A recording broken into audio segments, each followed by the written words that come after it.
You have a VAC prepaid call from David Gilbert, an inmate at Auburn, a New York State Correctional Facility. If you wish to accept and pay for this call, dial 3 now. To hear the cost of this...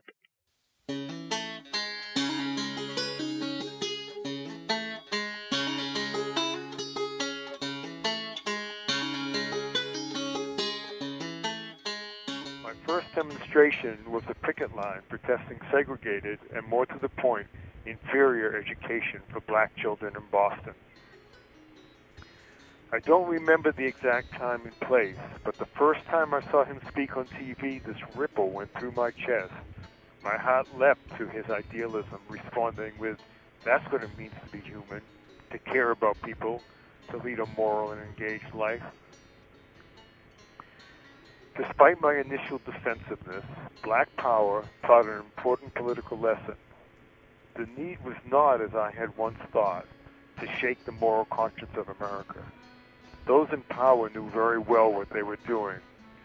The point, rather, was to overturn who had power, from the small elite on top to the vast majority underneath them. Students, in addition to taking a stand on the great issues of the day, were saying something about what kind of institution we wanted to be part of.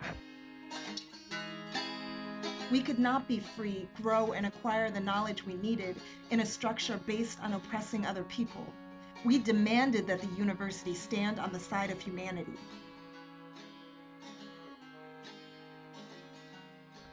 We had been nurtured and mentored. We had blossomed and grown. We had been inspired and learned so much. Students for a Democratic Society was born in response to the courageous breakthroughs of the national liberation movements in the Third World and the determined struggles of people of color within the United States. The turning point came in January 1967 when Ramparts magazine published a series of color photos of Vietnamese children burned by U.S. napalm bombs. I've never gotten those pictures out of my mind. From then on, for many of us, it was all out to end the war. We saw how systematically our government crushed peaceful and democratic efforts for the poor. At the same time, revolutionary movements around the world were mobilizing the oppressed and achieving dramatic social change. It was time for us to move from protest to resistance. The phone wakes us up at 2 in the morning. This is Sunny. Everyone has to clear out of the apartment. The familiar but now breathless voice urges. Immediately, don't stop to pack. The 4 of us are out of the Pine Street apartment and into the night in minutes with just the clothes on our backs. We carefully weave our way to another safe house. There we wait until 6 o'clock to send our one non-fugitive back to check out the area. He reports that the Pine Street apartment is swarming with police and FBI.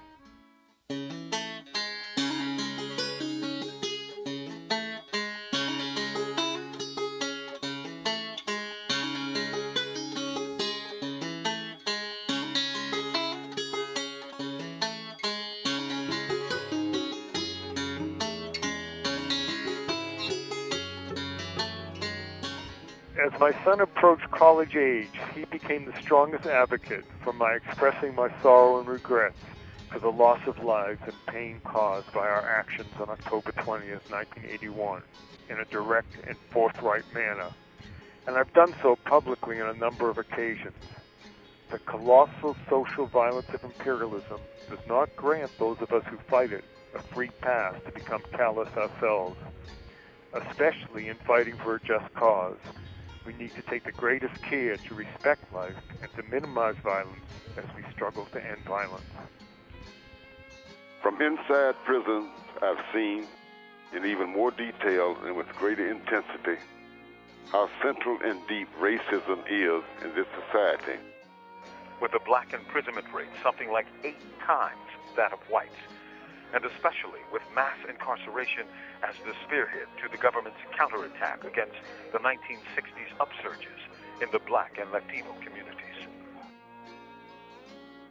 While I've been kept in the most restrictive of New York's prisons, I have not faced the near total isolation of the supermaxes, such as California's Pelican Bay and the federal prison in Florence, Colorado.